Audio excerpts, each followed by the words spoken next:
நீங்கள் பார்த்து கொண்டிருப்பது உஸ்தாத் மதுரை முஜாஹித் மனம் கவரும் சொற்பொழிவு. இது மார்க்கம் மற்றும் சமுதாயத்திற்கான குரல். நிறைவேற்ற வேண்டும் என்ற நல்லெண்ணத்தில் நாம் எல்லாம் அல்லாஹுவை வணங்குவதற்காக அல்லாஹ்வுடைய இல்லத்தில் ஒன்றாக குழுமியிருக்கிறோம்.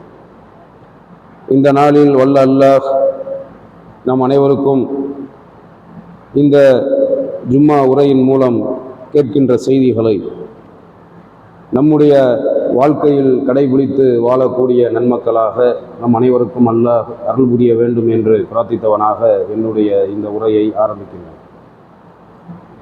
அன்பார்ந்த இஸ்லாமிய சகோதர சகோதரிகளை, இந்த சிறப்புக்குரிய ஜும்மாவுடைய நாளில் அல்லாஹு தாலா அவன் புறத்திலிருந்து ஸலவாத்தையும் சலாமையும் அவனுடைய இறுதி தூதர் நபிகள் நாயகம் ஸல்லல்லாஹு அலைஹி வஸல்லம் அவர்களின் மீதும் அவர்களின் குடும்பத்தார் மீதும் அவர்களின் காலத்தில் வாழ்ந்த சத்திய சஹாபாக்களின் மீதும் அதற்கு பிறகு வந்த தாபியின்கள், தபவு தாபியின்கள், இமாம்கள், இந்த உலகத்தில் வாழுகிற மூமின்கள், முஸ்லிம்கள் அனைவரின் மீதும் என்றென்றும் நிலவட்டுமாக. அன்பார்ந்த சகோதர சகோதரிகளை, அல்லாஹுவை ஈமான் கொண்ட மூமின்களாகிய நாம் அல்லாஹுவை ஈமான் கொண்டிருக்கிறோம். அந்த ஈமான் கொண்டிருக்கக்கூடிய நமக்கு பல உதாரணங்கள் அல்லாஹ்வுடைய வேதமான அற்புத வேதமான அல் குர்ஆனில் சொல்லப்பட்டிருக்கிறது. ஒரு மூமின், அல்லாஹுவை ஈமான் கொண்ட ஒரு நம்பிக்கையாளன், அவன் அந்த ஈமான்ல எந்த அளவுக்கு உறுதிமிக்கவனாக இருக்க வேண்டும் என்பதை பற்றி அல்லாஹ் குர்ஆன்ல சொல்லுகிற பொழுது, அல்லாஹு தாலா ஈமான்ல உறுதியுள்ள மக்களாக இருக்க வேண்டும் என்று நமக்கு கட்டளையிடுகிறான். அல்லாஹு தாலா அவனுடைய மார்க்கமான சத்திய இஸ்லாத்தை யார் தங்களின் வாழ்வியல் நெறியாக ஏற்றுக்கொண்டு அல்லாஹ்வுடைய மார்க்கமான இந்த தூய இஸ்லாத்தை பின்பற்றி வருகிறார்களோ, யார் அல்லாஹ்வுக்கு கீழ்ப்படிந்த, அவனுடைய தூதருக்கு கீழ்ப்படிந்த, அல்லாஹுவை இறைவனாக, அல்லாஹ்வுடைய மார்க்கத்தை, இஸ்லாம் மார்க்கத்தை அல்லாஹ்வுடைய மார்க்கமாக, குர்ஆனை அல்லாஹ்வுடைய வேதமாக, நபிகள் நாயகம் ஸல்லல்லாஹு அலைஹி வஸல்லம் அவர்களை அல்லாஹ்வுடைய இறுதி தூதராக யார் ஏற்றுக்கொண்டிருக்கிறார்களோ, யார் அல்லாஹ்வின் மீது மறுமை நாளின் மீது ஈமான் கொண்டவர்களாக இருக்கிறார்களோ, அந்த ஈமான் கொண்ட மூமின்கள் அவர்களுடைய ஈமானில உறுதிமிக்கவர்களாக இருக்க வேண்டும் என்பதை அல்லாஹ் குர்ஆன்ல சொல்லி காட்டுகிறான். ஒரு மூமினுடைய உள்ளத்தில் இருக்கக்கூடிய ஈமானிய உறுதி இருக்கிறதே, அந்த ஈமானிய உறுதிதான் ஒரு மூமினை மூமினாகவே வாழ வைக்கிறது. யாருடைய உள்ளத்தில் ஈமானிய உறுதி இல்லையோ, யாருடைய உள்ளத்தில் ஈமான் பலவீனமாக இருக்கிறதோ, அவர்கள் மூமின்களாக இந்த உலகத்தில் வாழ்வது கடினமான ஒரு விஷயமாக பார்க்கப்படுகிறது. நாம் மார்க்கத்தில் சொல்லப்பட்ட காரியங்களை பின்பற்றுவதாக இருந்தாலும், அல்லது மார்க்கத்தில் தடுக்கப்பட்ட ஹராமாக்கப்பட்ட தீய செயல்களிலிருந்து விலகுவதாக இருந்தாலும், இபாதத்துகளை நிறைவேற்றுவதாக இருந்தாலும், ஹராமாக்கப்பட்ட காரியங்களிலிருந்து விலகி இருப்பதாக இருந்தாலும், எந்த ஒரு காரியத்தை நாம் செய்வதாக இருந்தாலும் அதற்கு மிக முக்கியம் ஈமானிய உறுதி. அப்போ உறுதிமிக்க ஈமான் உள்ள மூமின்களைத்தான் அல்லாஹ் விரும்புகிறான். எந்த மூமினிடத்தில் ஈமானிய உறுதி இல்லையோ, எந்த மூமின் ஈமான்ல பலவீனமாக இருக்கிறானோ, அந்த பலவீனமான ஈமானுடைய மூமினை அல்லாஹ் விரும்ப மாட்டான். நபி அவர்கள் சொன்னார்கள், பலவீனமான மூமினை விட ஒரு பலசாலியான மூமின் அல்லாஹ்வுக்கு விருப்பத்துக்குரியவனாக இருக்கிறான். அப்ப பலசாலியான மூமின் என்று சொன்னால் உடலும் பலமாக இருக்க வேண்டும். அவனுடைய உடல் பலத்துக்கு மேலாக அவனுடைய உள்ளத்திலே ஈமானிய பலம் அதிகமாக உறுதியாக இருக்க வேண்டும். அப்ப ஈமான்ல உறுதியாக நாம் இருந்தால்தான் மார்க்கத்தை பின்பற்ற முடியும். அல்லாஹ்வுக்கு பயந்து அல்லாஹ் நம் மீது கடமையாக்கிய அமல்கள் இபாதத்துகளை சரியாக நிறைவேற்ற முடியும். அல்லாஹ்வும் அல்லாஹ்வுடைய தூதரும் தடுத்திருக்கக்கூடிய பாவ செயல்களிலிருந்து நாம் விலக முடியும். அப்ப ஈமானிய உறுதி, ஈமான்ல உறுதியாக இருப்பது என்பது நமக்கு முக்கியமான ஒன்றாக இருக்கிறது.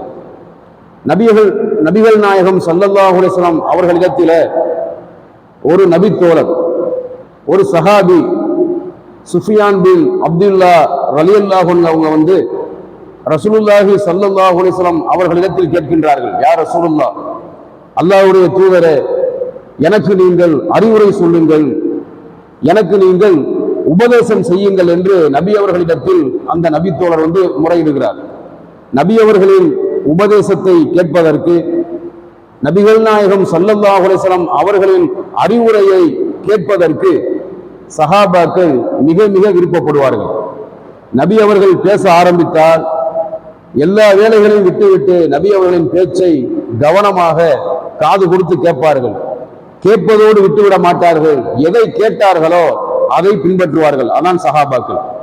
அப்படி நபி அவர்கள்ட்ட இருந்து அறிவுரைகளை கேட்டு அதை தெரிந்து கொண்டு அதை நாம் பின்பற்ற வேண்டும் என்ற ஒரு நல்ல எண்ணத்தில சுஃபியான் பின் அப்துல்லா ரலியல்லாஹு அன்ஹு அவங்க ரசூலுல்லாஹி ஸல்லல்லாஹு அலைஹி வஸல்லம் அவர்களிடத்தில் வந்து கேட்கின்றார்கள், யா ரசூலுல்லாஹ், எனக்கு நீங்கள் உபதேசம் செய்யுங்கள், எனக்கு நீங்கள் அறிவுரை சொல்லுங்கள் என்று கேட்கிறார். அதற்கு ரசூலுல்லாஹி ஸல்லல்லாஹு அலைஹி வஸல்லம் அவர்கள் அவர் வழியை வந்து எனக்கு அறிவுரை சொல்லுங்க, உபதேசம் பண்ணுங்கன்னு கேட்கும்போது இஸ்லாத்துல உள்ள எல்லாத்தையும் அந்த இடத்துல வச்சு ரசூலுல்லாஹ்வால சொல்லி கொடுத்திருக்க முடியும். அவங்களுக்கு வகியாக அவங்க அந்த செய்தியை கேட்கும்போது, அந்த ஒரு அறிவுரையை கேட்கும்போது அவங்களுக்கு வந்த வகி அத்தனையுமே நபி அவர்கள் எடுத்து சொல்லி இருக்க முடியும். ஆனா நபி அவர்கள் இஸ்லாத்துல உள்ள எந்த விஷயத்தையும் சொல்லல. ஒரே ஒரு விஷயத்தை மட்டும்தான் சொன்னாங்க. ஒரு விஷயத்தை தான் அவருக்கு கற்றுக் கொடுத்தாங்க. அதுதான் ஈமானிய உறுதி. அந்த ஈமானிய உறுதியை ரசூலுல்லாஹி ஸல்லல்லாஹு அலைஹி வஸல்லம் அவர்கள் எப்படி கற்றுத் தருகிறார்கள் என்று சொன்னால், அந்த சஹாபி இடத்தில் சொல்லுகிறார்கள், குல் ஆமன்து பில்லாஹ், அல்லாஹ்வின் மீது ஈமான் கொண்டேன், அல்லாஹ்வின் மீது நம்பிக்கை கொண்டேன் என்று சொல். சும்மஸ்தகீம், பிறகு அதிலே நீ உறுதி மிக்கவனாக இரு. நபி அவர்கள் சொன்னது இந்த ஒரே அறிவுரை தான். அல்லாஹ்வை ஈமான் கொண்டேன்னு சொல்லு, அந்த ஈமான்ல நீ உறுதி மிக்கவனாக இருன்னு சொன்னாங்க. அப்ப அந்த ஈமானிய உறுதி என்பது எவ்வளவு முக்கியம் என்பதை இந்த செய்தி நமக்கு தெளிவாக அறிவிக்கிறது.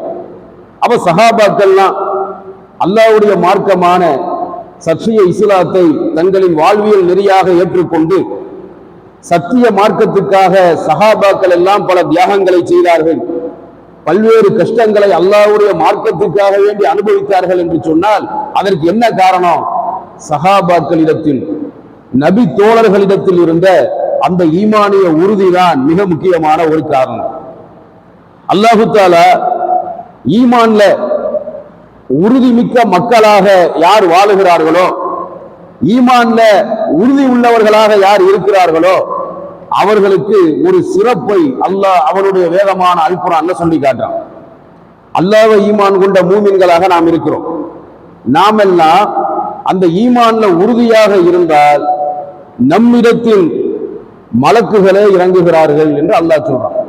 மலக்குகள் இறங்கி நமக்கு ஆறுதல் சொல்லுகிறார்கள், நற்செய்தி சொல்லுகிறார்கள் என்றே அல்லாஹ் குர்ஆன்ல சொல்லி காட்டுறான். சூரா ஹாமீம் சஜ்தா, திருக்குர்ஆன்ல இருக்கக்கூடிய 41வது சூராவில் உள்ள 30, 31 ஆகிய 2 வசனங்களை நீங்கள் எடுத்து வாசித்து பார்த்தால் அதிலே அல்லாஹ் சொல்லுகிறான், இன்னல்லதீன காலு ரப்புனல்லாஹு சும்மஸ்தகாமு தத்தனஸ்ஸலு அலைஹிமுல் மலாயிகா, தத்தனஸ்ஸலு அலைஹிமுல் மலாயிகத்து அல்லா தகாஃபு வலா தஹ்ஸனு வஅப்ஷிரு பில் ஜன்னத்தி அல்லதி குன்தும் துஅதூன். இந்த வசனத்தில் அல்லாஹ் சொல்லுகிறார், நிச்சயமாக எவர்கள் எங்கள் இறைவன் எங்களுடைய ரப்பு அல்லாஹுதான் என்று சொல்லி அதன் மீது அல்லாவை ரப்பாக இறைவனாக ஏற்றுக்கொண்ட விஷயத்தில், இஸ்லாத்தை அல்லாவின் மார்க்கமாக ஏற்றுக்கொண்ட விஷயத்தில், நபி அவர்களை அல்லாவின் தூதராக ஏற்றுக்கொண்ட விஷயத்தில், குர்ஆனை அல்லாவின் வேதமாக, அல்லாவின் வார்த்தையாக, அல்லாவின் செய்தியாக, அல்லாவின் கலாமாக ஈமான் கொண்ட விஷயத்தில யார் உறுதியாக நிலைத்து நிற்கிறார்களோ நிச்சயமாக அவர்களின் பால் மலக்குகள் வந்து அல்லாஹ் தகாஃபு நீங்கள் பயப்படாதீர்கள், வலா தஹ்சனு நீங்கள் கவலையும் படாதீர்கள், உங்களுக்கு வாக்களிக்கப்பட்ட ஜன்னத்தை கொண்டு, உங்களுக்கு வாக்களிக்கப்பட்ட சொர்க்கத்தை கொண்டு நீங்கள் மகிழ்ச்சி பெறுங்கள் என்று கூறுவார்கள். அப்ப மலக்குகள் இறங்கி ஆறுதல் சொல்லுவதாக, நற்செய்தி சொல்வதாக இந்த வசனத்தில் அல்லாஹ் குறிப்பிடுகிறான். அடுத்த வசனத்தில் அந்த மலக்குகளுடைய வார்த்தை, நீங்கள் கவலைப்படாதீர்கள், நீங்கள் பயப்படாதீர்கள், கவலைப்படாதீர்கள், உங்களுக்கு வாக்களிக்கப்பட்ட சொர்க்கத்தை கொண்டு நீங்கள் சந்தோஷமாக மகிழ்ச்சியாக இருங்கள் என்று சொல்லக்கூடிய மலக்குகள் அதோடு இன்னொரு வார்த்தையும் ஆறுதல் வார்த்தையும் சொல்றாங்க, நகுனு அவுலியாவுக்கும், நகுனு அவுலியாவுக்கும் ஃபில் ஹயாத்தி துன்யா வ ஃபில் ஆகிரத்தி வலக்கும் ஃபீஹா மா தஸ்தஹி அன்ஃபுசுக்கும் வலக்கும் ஃபீஹா மா தத்தஊன் மா தத்தஊன். அதாவது மலக்குகள் என்ன சொல்லுகிறார்கள் என்று சொன்னால், நாங்கள் துனியா வாழ்க்கையிலும், நாங்கள் உங்களுக்கு உலக வாழ்க்கையிலும் மறுமையிலும் உங்களுக்கு உதவியாளர்கள். மூமின்களுக்கு யார் உதவியாளர்கள்? மூமின்களுக்கு அல்லாஹுவே மிக மேலான மிகச்சிறந்த உதவியாளன் மூமின்களுக்கு அல்லாஹ். அடுத்த அல்லாஹ்வை தவிர மூமின்களான நம்ம பாதுகாப்பதற்கு உதவி செய்வதற்கு யாருமே கிடையாது. அல்லாஹ்வை என்று உங்களுக்கு உதவி செய்பவனையோ உங்களை பாதுகாப்பவனையோ யாரையும் நீங்கள் பார்க்க முடியாது என்று அல்லாஹ் குர்ஆன்ல சொல்றான். அப்ப அல்லாஹ் சொல்றான், அவன்தான் உங்களின் உதவியாளனாக இருக்கிறான், அவன்தான் உங்களுக்கு உதவி செய்யக்கூடியவன், அவனே உங்களை பாதுகாக்க கூடியவன். அப்ப ஒரு மனிதனின் மூலமாக நமக்கு ஒரு உதவி கிடைக்குதுன்னு சொன்னா அந்த உதவியும் கூட அல்லாஹ்வுடைய ஏற்பாடு, அல்லாஹ்வுடைய விதியின் அடிப்படையில் தான் கிடைக்கிறது.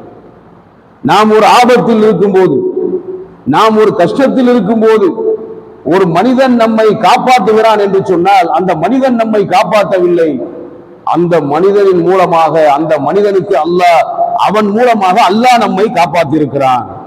இதைத்தான் அல்லாஹ் சொல்றான், அல்லாஹ் என்று உங்களுக்கு உதவி செய்பவனோ உங்களை பாதுகாப்பவனோ யாரும் இல்லை, அவன்தான் உங்களின் மேலான உதவியாளன், அவனே உங்களுக்கு மிகச்சிறந்த பாதுகாவலன். அப்ப நம்மளை பாதுகாக்கக்கூடிய, நமக்கு உதவி செய்யக்கூடிய மேலான பாதுகாவலனாக, உதவியாளனாக நம்மை படைத்த அல்லாஹுதான் இருக்கிறான். அந்த அல்லாஹ், அவன் நமக்கு உதவியாளன், பாதுகாவலன் என்பதை தொழும் பொழுதெல்லாம் நாம் நம்முடைய உள்ளத்திலும் நம்முடைய வார்த்தையிலும் உச்சரித்துக் கொண்டிருக்கிறோம். எந்த தொழுகையை நாம் தொழுதாலும், அது ஃபர்லு தொழுகையோ, சுன்னத்து தொழுகையோ, நஃபில் தொழுகையோ அல்லது ஜனாசா தொழுகையோ, எந்த தொழுகையை நாம் தொழுதாலும் அல் ஃபாத்திஹா சூராவை, அல் ஃபாத்திஹா அத்தியாயத்தை ஓதாமல் நாம் எந்த தொழுகையும் தொழ முடியாது. அப்ப அந்த அல் ஃபாத்திஹா சூராவை ஓதும் போதெல்லாம், தொழுகையிலும் தொழுகை இல்லாத நேரத்திலும் எப்பொழுதெல்லாம் அந்த அல் ஃபாத்திஹாவை நாம் ஓதுகிறோமோ அப்பொழுதெல்லாம் அல்லாஹ்வை நினைவு கூறுகிறோம். ஈய்யாக நஅ்புது வ ஈய்யாக நஸ்தஈன், இறைவா உன்னையே நாங்கள் வணங்குகிறோம், உன்னிடமே உதவியும் தேடுகிறோம். அப்ப அல்லாஹ் தான் நாம வணங்குவதற்கு தகுதியானவன், அல்லாஹுதான் நாம உதவி தேடுவதற்கு தகுதியானவன், அல்லாஹுதான் நம்மை பாதுகாப்பதற்கு தகுதியானவன். அப்ப அல்லாஹ்வுடைய உதவி, அல்லாஹ் ஒரு மனிதனுக்கு உதவி செய்ய வேண்டும் என்று நாடிவிட்டால் அந்த உதவி எப்படி வரும், எந்த மாதிரி வரும் என்று தெரியாது. எப்படி நபி மூசா அலைஹிஸ்ஸலாத்து வஸலாம் அவர்கள் கடலுக்கு முன்பு வந்து நிற்கும் போது பின்னால் மிக பெரும் படைகளோடு ஃபிரௌனும் அவனுடைய படைகளும் அழிப்பதற்கு, கொல்லுவதற்கு மிக பெரும் படைகளை திரட்டிக் கொண்டு ஃபிரௌன் பின்னால் இருக்கிறான், முன்னால் கடல் இருக்கிறது. அந்த நேரத்தில் அந்த மக்களுடைய ஈமான் தடுமாறியது.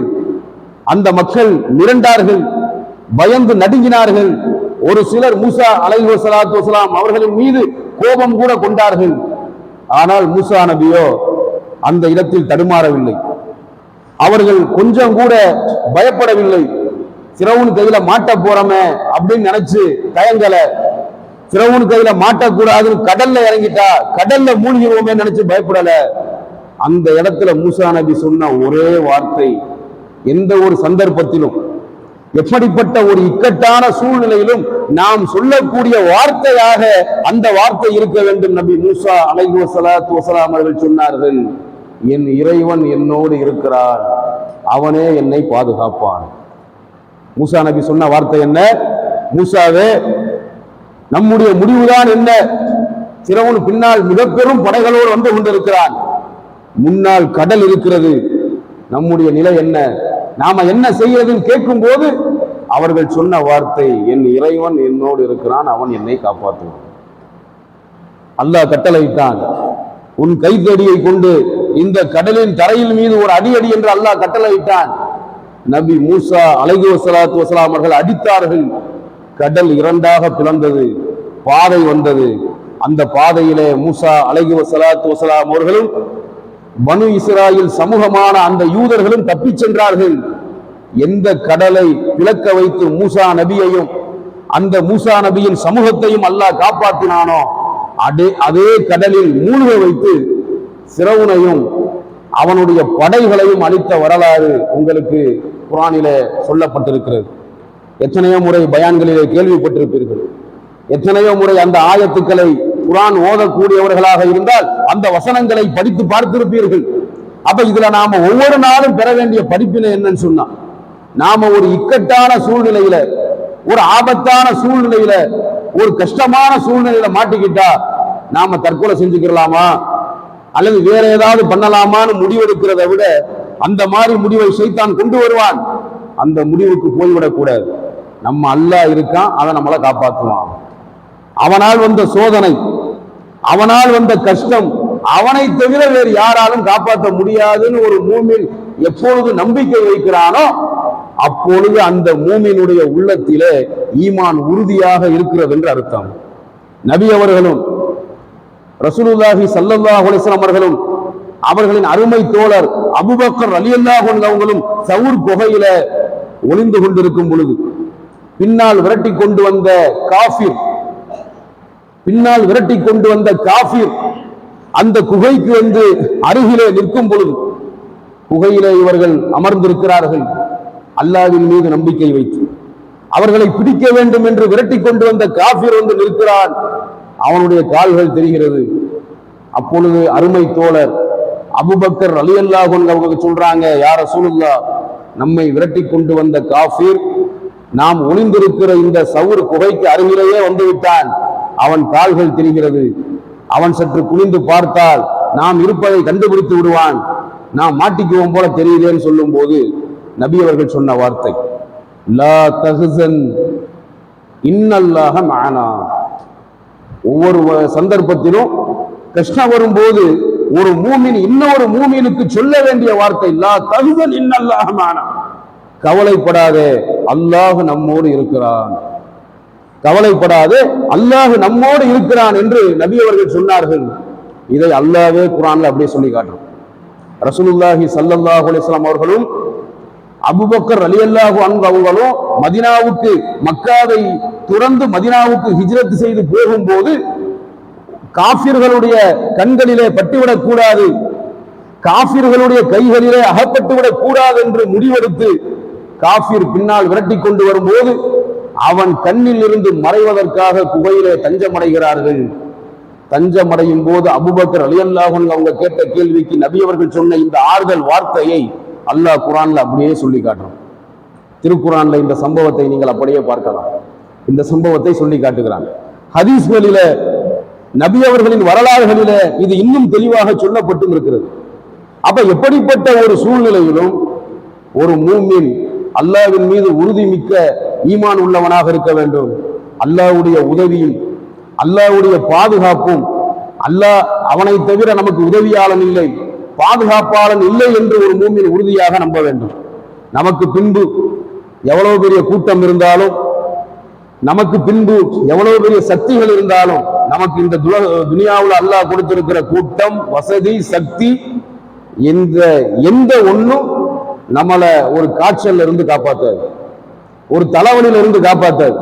பெரிய கோடீஸ்வரனா இருக்கான், ஆட்சி அதிகாரத்துல இருக்கான், அவன் பின்னாடி பெரிய கூட்டமே இருக்கு, பெரிய படைகளே இருக்கு, அவனை யாரும் நெருங்க முடியாது. அப்படிப்பட்ட கண்டிஷன்ல இருக்கிற எத்தனையோ பேரு தலைவலி வந்தா தலைவலியில இருந்து காப்பாத்துதா, காய்ச்சல்ல இருந்து அவன் பவர் அவனை காப்பாத்துதா, அவனுக்கு வரக்கூடிய நோயிலிருந்து அவனை அந்த பவர் காப்பாத்துதா? கிடையாது. அப்படிப்பட்ட பவர் உள்ள ஒருத்தனும் ஒரு சாதாரண மனிதனால் கொல்லப்பட வேண்டும் என்று அல்லாஹ் நாடிவிட்டால் அதுவும் நடக்கத்தான் செய்கிறது. பவரில் உள்ள எத்தனையோ பேர், இந்த உலக அரசியல் வரலாறுகளை நாம் பார்க்கிறோம். பவர்ல இருந்த, ஆட்சி அதிகாரத்தில் இருந்த, ஆளுமையாக இருந்த, அதிகார திமிர்ல இருந்த எத்தனையோ பேர் சாதாரண குடிமக்களில் ஒருவனின் கையால் கொல்லப்பட்டு செத்து போயும் இருக்கிறார்கள். அப்ப அல்லாஹ்வுடைய உதவிதான் எல்லாத்துக்குமே மேலானது என்று ஒரு மூமின் எப்பொழுது நம்பி அந்த ஈமான்ல உறுதி மிக்கவனாக இருக்கிறானோ அந்த மூமினை அல்லாஹ் விரும்புகிறான். அப்ப மலக்குகள் சொல்லக்கூடிய வார்த்தை என்ன? நாங்கள் உலக வாழ்க்கையிலும் மறுமையிலும் உங்களுக்கு உதவியாளர்கள். நகுனு அவுலியாவுக்கும் ஃபில் ஹயாத்தி துன்யா வ ஃபில் ஆகிரத்தி, இந்த துனியாவுலையும் ஆகிரத்திலையும் நாங்கள் உங்களுக்கு உதவியாளர்கள் என்று மலக்குகள் சொல்லுகிறார்கள். யாரிடத்தில்? எந்த மூமின் ஈமான்ல உறுதி மிக்கவனாக இருக்கிறானோ அந்த மூமினிடத்தில் மலக்குகள் இதை சொல்லுகிறார்கள். இன்னும் சொல்லுகிறார்கள், மேலும் நீங்கள் சொர்க்கத்துக்கு சென்ற பிறகு அந்த சொர்க்கத்திலே உங்கள் மனம் விரும்பியதெல்லாம் அதிலே இருக்கிறது, உங்களுக்கு கிடைக்கிறது. நீங்கள் அதில் எதை கேட்டாலும், நீங்கள் கேட்பதெல்லாம் உங்களுக்கு அந்த சொர்க்கத்திலே கிடைக்கும் என்று மலக்குகள் இறங்கி ஆறுதல் சொல்லுவதாக அல்லாஹு ரப்புல் ஆலமீன் இந்த 2 வசனத்தில சூரா ஹாமீம் சஜ்தாவுல உள்ள 30வது ஆயத்திலும் 31வது ஆயத்திலும் மலக்குகளின் ஆறுதல் வார்த்தையை அல்லாஹ் உறுதிமிக்க ஈமானுள்ள மூமின்களுக்கு ஒரு படிப்பினையாக சொல்லி காட்டான். அப்ப அந்த ஈமானிய உறுதி என்பது மிக முக்கியம். அந்த ஈமானிய உறுதிக்கு மிக பெரும் எடுத்துக்காட்டாக நபி மூசா அலைஹிஸ்ஸலாத்து வஸலாம் அவர்களின் காலத்திலே வாழ்ந்த ஆசியா அவர்களுடைய வரலாறை அல்லாஹ் படிப்பினையாக சொல்லி காட்டுறான். ஆசியா என்றால் யார்? ஹதீஸிலே வருகிறது, ரசூலுல்லாஹி ஸல்லல்லாஹு அலைஹி வஸல்லம் அவர்கள் ஒரு பெண்ணை ஆசியா என்று குறிப்பிடுகிறார்கள். அந்த ஆசியா யார்? அவர்கள்தான் ஃபிரௌனுடைய மனைவி. ஃபிரௌனுக்கு மனைவியாக இருந்த அன்னை ஆசியா அவர்கள் அந்த நாட்டுக்கு அவன் மன்னனாக, சர்வாதிகாரியாக, அநியாயக்காரனாக இருந்தான். அவனுக்கு இவர்கள் மனைவி. இவர்கள் மன்னனுக்கு மனைவி யார்? ஒரு அரசி. அந்த நாட்டுக்கே அரசியாக இருந்த அந்த பெண்மணிக்கு அல்லாஹ் ஹிதாயத்தை கொடுத்தான். அவர்கள் அல்லாஹ்வை ஈமான் கொண்டார்கள். ஈமான் கொண்ட ஒரு மிகச்சிறந்த பெண்ணாக வாழ்ந்தார்கள். ஒரு மனிதன் அவன் காஃபிராக இருக்கும்போது, முஷ்ரிக்காக இருக்கும்போது, அல்லது முஸ்லிம் சமுதாயத்திலே பிறந்தாலும் அவன் ஜாகிலியத்தில் இருக்கும்போது அவன் சுகபோகமா இருப்பான். ஒரு மனிதன் எப்ப சோதிக்கப்படுவான் தெரியுமா? நாம வரலாற்று ரீதியாக பார்க்கிறோம், நபிமார்களின் வரலாறுகளை பார்க்கிறோம், குர்ஆன் ஹதீஸ்களில் நபி அவர்களின் வரலாறுகளை பார்க்கிறோம், சஹாபாக்களின் வரலாறுகளை பார்க்கிறோம். சஹாபாக்களுக்கு பிறகு இந்த மார்க்கத்துக்காக உழைத்த தாபியன்கள், தபவு தாபியன்கள், இமாம் இப்னு தைமியாவிலிருந்து இமாம் முஹம்மது பின் அப்துல் வஹாப் அவர்களுடைய வரலாறுகள் வரைக்கும் நாம பார்க்கிறோம். ஒவ்வொரு வரலாறும் நமக்கு தரக்கூடிய படிப்பினை ஒன்னே ஒண்ணுதான். நம்ம வாழ்க்கையிலும் அந்த படிப்பினை இருக்கிறது, நாமளும் அனுபவிச்சிருப்போம். ஈமான்ல உறுதிமிக்க மக்களாக இருந்தால் நீங்கள் கண்டிப்பாக அனுபவித்திருப்பீர்கள். எப்பொழுது? நாம் மார்க்கத்தை பின்பற்றாத மக்களாக இருக்கும்போது, ஜாகிலியத்திலே இருக்கும்போது, அல்லது பிற மதத்துக்காரர்களாக சிலர் இருக்கும்போது அவர்களுக்கு பெரும்பாலான சோதனைகள், கஷ்டங்கள், துன்பங்கள் வராது. எப்பொழுது சோதிக்கப்படுவார்கள்? எப்பொழுது அல்லாஹ் ஒரு மனிதனை சோதிப்பான் தெரியுமா? அவன் இந்த உலகத்தில் மூமீனாக வாழும்போது, ஈமான்ல உறுதி மிக்கவனாக வாழும் போது மூமினுக்கு சோதனை வரும். காஃபிரா இருப்பான், முஷ்ரிக்கா இருப்பான், இந்துவா இருப்பான், கிறிஸ்டினா இருப்பான், ஏதோ ஒரு மதத்துக்காரனா இருப்பான், அல்லது கடவுளே இல்லைங்கிற கடவுள் மறுப்பாளனாக இருப்பான். அவனுக்கு எந்த சோதனையும் வராது. குடும்பம் அவனை அரவணைக்கும், குடும்பம் அவனுக்கு உதவி செய்யும், சுகபோகமா வாழ்ந்துகிட்டு இருப்பான். எப்ப சத்திய மார்க்கமான இந்த தூய இஸ்லாத்தை ஏற்றுக்கொண்டு மூமினாக வாழுகிறானோ அப்பொழுது நிறைய சோதனைகளை கஷ்டங்களை இவன் சந்திக்க வேண்டிய நிலைமை ஏற்படும். எவ்வளவு சோதனை வந்தாலும் இவன் ஜாகிலியாவாக இருக்கும்போது, அறியாமையில் அசத்தியவாதியாக இருக்கும்போது கிடைக்காத ஒரு மிகப்பெரிய நியமத்து மூமினா இருக்கும்போது கிடைக்கும். என்ன நியமத்து தெரியுமா? ஒவ்வொரு மூமினும் உள்ளத்தில் அனுபவித்திருக்கக்கூடிய நியமத்து. நீ உண்மையான மூமினாக வாழ்ந்தால் உன் உள்ளத்துல ஒரு சந்தோஷம் ஏற்படுமே, ஒரு மகிழ்ச்சி, ஒரு திருப்தி, அல்லாஹ்வை பற்றிய அவன் மார்க்கத்தை பற்றிய ஒரு திருப்தி ஏற்படுமே. அந்த திருப்தி, அந்த சந்தோஷம், அந்த மன அமைதியை காஃபிரா இருக்கும்போது அனுபவிக்க முடியாது, முஷ்ரிக்கா இருக்கும்போது அனுபவிக்க முடியாது, அசத்தியத்தில் இருக்கும்போது அனுபவிக்க முடியாது. முஸ்லிம் சமூகத்திலேயே பிறந்திருந்தாலும் இஸ்லாத்தை பின்பற்றாத ஒரு ஜாகிலியாவாக இருக்கும்போது அந்த அமைதியை அனுபவிக்க முடியாது. உண்மையான மூமினாக வாழும் போதுதான் நம் உள்ளத்தில எவ்வளவு கஷ்டங்கள், சோதனைகள், துன்பங்கள் வந்தாலும் நம்ம உள்ளத்துல ஒரு அமைதியை, நிம்மதியை அல்லாஹ் ஏற்படுத்துகிறான். அந்த அனுபவிக்கிற அந்த நிம்மதி, அமைதி உலகத்துல யாருக்குமே கிடைக்காது. மைக் டைசன் சொன்னான், மைக்கேல் ஜாக்சன் சொன்னான். மைக் டைசன், மைக்கேல் ஜாக்சன் இவங்கெல்லாம் யாரு?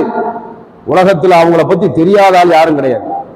உலகளாவிய குத்துச்சண்டை வீரர், சுகபோகமான வாழ்க்கை, நினைச்ச மதுவை குடிக்க முடியும், நினைச்ச பெண்ணோடு தப்பான அந்த விபச்சாரத்தில் ஈடுபட முடியும், நினைச்ச நாட்டுல போய் நினைச்ச மாதிரி ஜாலியா வாழ முடியும்.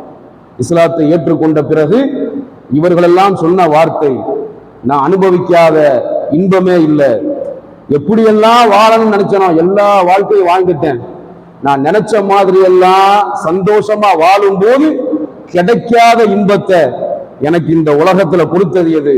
அல்லாஹ்வுடைய மார்க்கமான இஸ்லாம். எப்பொழுது அல்லாஹ் எனக்கு நேர்வழி காட்டி கலிமா சொல்லி இந்த சத்திய இஸ்லாத்தை நான் ஏற்றுக்கொண்டேனோ அப்பொழுது என்னுடைய உள்ளம் அடைந்த ஒரு அமைதி, ஒரு ஆறுதல், ஒரு நிம்மதி, நான் புகழ்பெற்ற குத்துச்சண்டை வீரனாக இருக்கும் போது, புகழ்பெற்ற ஒரு டான்சராக, நடனம் ஆடுபவனாக இருக்கும் போது, நினைச்ச மாதிரி வாழ்க்கை சுகபோகமா வாழும் போது கிடைக்காத ஒரு சந்தோஷத்தை எனக்கு உலகத்துல கொடுத்தது அல்லாஹ்வுடைய மார்க்கம். இத உண்மையான மூமின் ஒவ்வொருத்தன் அனுபவிப்பான். அந்த நிம்மதியும் சந்தோஷமும் அல்லாஹ் தர்றானே, அது உலகத்துல மூமினை தவிர யாருக்கும் கிடைக்காது. அந்த நிம்மதியும் சந்தோஷமும் எவ்வளவு சோதிக்கப்பட்டாலும் அந்த சோதனை ஒரு துச்சமாகத்தான் தெரியும். அந்த வரலாறு தான் ஃபிரௌனுடைய மனைவி ஆசியா, அன்னை ஆசியா அவர்களுடைய வரலாறு. அல்லாஹ் சொல்லுகிறான் குர்ஆனில, சூரா தஹ்ரீம்ல 66வது சூராவுல 11வது வசனத்தில் அல்லாஹ் சொல்றான், வலரபல்லாஹு மஸலன் லில்லதீன ஆமனு இம்ராஅத ஃபிரௌன இது காலத் ரப்பி இப்னி லி இந்தக பைத்தன் ஃபில் ஜன்னா வ நஜ்ஜினி மின் ஃபிர்அவுன வ அமலிஹி வ நஜ்ஜினி மினல் கௌமில் ஸாலிமீன். அல்லாஹ் இந்த வசனத்திலே ஆசியா அவர்களை பற்றி சொல்லி காட்டுகிறான். மேலும் ஈமான் கொண்ட மூமின்களுக்கு ஃபிரௌனின் மனைவியை அல்லாஹ் உதாரணமாக காட்டுகிறான். நபி அவர்களின் காலத்தில் வாழ்ந்த ஒட்டுமொத்த மூமின்களுக்கும், சஹாபாக்களான அந்த உத்தமர்களான மூமின்களுக்கும், அதற்கு பிறகு வந்த தாபியின்கள், தபௌ தாபியின்கள், இமாம்கள், இன்னைக்கு உலகத்துல வாழக்கூடிய நாம கியாமத் நாள் வரைக்கும் இந்த துனியாவில் வாழக்கூடிய ஒட்டுமொத்த மூமின்களுக்கும் ஒரு உதாரணம் ஃபிரௌனுடைய மனைவி. ஃபிரௌனின் மனைவியை அல்லாஹ் உதாரணமாக கூறுகிறார். எதற்காக? அவர் அல்லாஹ்விடத்திலே கையேந்தினார். எப்படி கையேந்தினார்? இறைவா, எனக்காக சொர்க்கத்தில் நீ ஒரு வீட்டை கட்டி தருவாயாக, எனக்காக ஜன்னத்துல நீ படைச்சிருக்கிற நல்லடியார்களுக்காக, நல்லவர்களுக்காக, சாலிஹானவர்களுக்காக நீ படைச்சிருக்கிற அந்த சொர்க்கத்துல எனக்கு ஒரு வீட்டை கொடு. இன்னும் ஃபிரௌனை விட்டும் அவன் செயல்களை விட்டும் என்னை காப்பாத்து. தன்னுடைய கணவனை விட்டும், கணவனின் அந்த கெட்ட நடத்தைகள், செயல்களை விட்டும் என்னை காப்பாத்துன்னு கையேந்திராங்க. அதுல அவங்க அனுபவிச்ச கொடுமைகளும் வரும், அல்லாவுக்காக அவர்கள் அந்த கொடியவன் ஃபிரௌனுடைய மனைவியாக இருந்து அல்லாவுக்காக அவர்கள் அனுபவித்த சித்திரவதையும் வரும். இவனுடைய இந்த கெட்ட நடத்தையில இருந்து, இந்த ஃபிரௌனை விட்டு, இவன் கெட்ட செயலை விட்டு என்ன காப்பாத்து, இன்னும் அநியாயக்கார சமூகத்தாரிடம் இருந்து என்னை காப்பாத்துன்னு அவங்க அல்லாஹ்வை ஈமான் கொண்டு அந்த ஈமான்ல உறுதிமிக்க ஒரு பெண்ணாக இருந்து அல்லாஹ்ட்ட பிரார்த்தனை பண்ணாங்களே, துவா பண்ணாங்களே உறுதிமிக்க ஈமானோடு, அந்த துவாவைத்தான் அல்லாஹ் நமக்கு சொல்லி காண்பித்து இதுல மூமின்களுக்கு மிகச்சிறந்த ஒரு உதாரணம் இருக்கிறது என்று, மூமின்களுக்கே அல்லாஹ் ஒட்டுமொத்த துனியாவுல நபியவர்களின் காலத்திலிருந்து கியாமத் நாள் வரைக்கும் வாழ்ந்த ஒட்டுமொத்த மூமின்களுக்கும் அல்லாஹ் ஃபிரௌனுடைய மனைவியை ஒரு மிகச்சிறந்த உதாரணமாக சொல்லி காட்டுகிறான் என்று சொன்னால் அதற்கு காரணம் அவர்கள்ட்ட இருந்த அந்த ஈமானிய உறுதி. அந்த ஈமானிய உறுதி நம்மிடத்தில் இருந்தால்தான் நாம மறுமையில வெற்றி அடைய முடியும். இந்த உலகத்தில் வாழுகிற பொழுது மூமின்களாக வாழ முடியும், இஸ்லாத்தை பின்பற்ற முடியும். ஒரு மனிதன் இஸ்லாத்தை பின்பற்ற மாட்டேங்கிறான், முஸ்லிம் சமுதாயத்தில் பிறந்திருக்கிறான் அல்லது இஸ்லாத்துக்கு வந்திருக்கிறான், அவன் இஸ்லாத்தை பின்பற்ற மாட்டேங்கிறான், அவனிடத்தில இபாதத்தில் குறைகள் இருக்கிறது, இஸ்லாத்தை பின்பற்றுகிற விஷயத்தில் நிறைய அலட்சியங்கள் இருக்கிறது, அவன் இஸ்லாத்திற்கு எதிரான காரியங்களை எல்லாம் முஸ்லிம் சமூகத்திலே பிறந்து ஒரு மனிதன் செய்கிறான் என்று சொன்னால் என்ன காரணம்?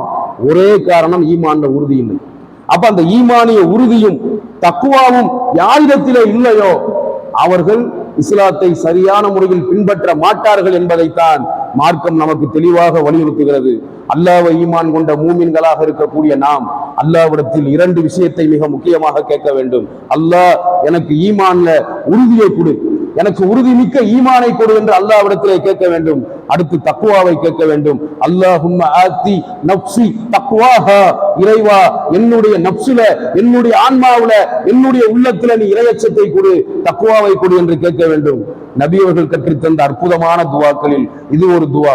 அல்லாஹும்ம இன்னி அஸ்அலுகல் ஹுதா வத்துகா வல் அஃபாஃப வல் கினா, இறைவா நான் உன்னிடத்தில் உன்னுடைய அருளான நேர் வழியை கேட்கின்றேன், உன்னிடத்தில் இறையச்சத்தை தக்வாவை நான் கேட்கின்றேன், உன்னிடத்தில் செல்வத்தை கேட்கின்றேன், போதும் என்ற மனநிலையையும் சுயமரியாதையோடு வாழக்கூடிய தன்மையையும் கேட்கின்றேன்.